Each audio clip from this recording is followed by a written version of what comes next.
এই যে এই পাশটাতে কেটে তারপরে সেই তারগুলো বসানো হয়, দেখাবো সেগুলো করা হয়ে থাকে, কিন্তু মূলত সেটা কিন্তু ভুল কাজ। আসসালামু আলাইকুম, কেমন আছেন আপনারা সবাই? তমা ইঞ্জিনিয়ারিং অ্যান্ড বিএল স্টাডির পক্ষ থেকে আপনাদের সবাইকে স্বাগতম।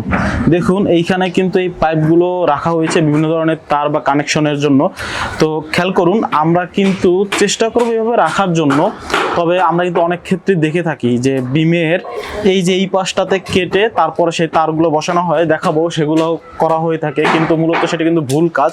কারণ কি, আপনি যখন বিমের এই পাশটা কেটে তারপরে আপনি লাইনগুলো নেবেন বা তারগুলো নিবেন, পাইপগুলো নিবেন, তখন কিন্তু রডগুলো দেখা যাচ্ছে যে বায়ুর সংস্পর্শে চলে আসতে পারে।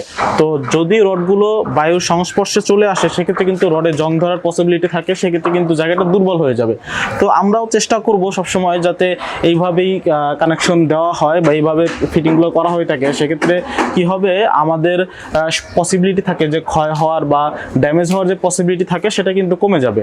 আমরা চেষ্টা করব বিমের মধ্যে গ্রুপ না কেটে এইভাবে যাতে ফিটিংগুলো দেই, সেক্ষেত্রে কি হবে, আমাদের যে ড্যামেজ আছে সেই ড্যামেজটা আমরা কাটিয়ে উঠতে পারবো।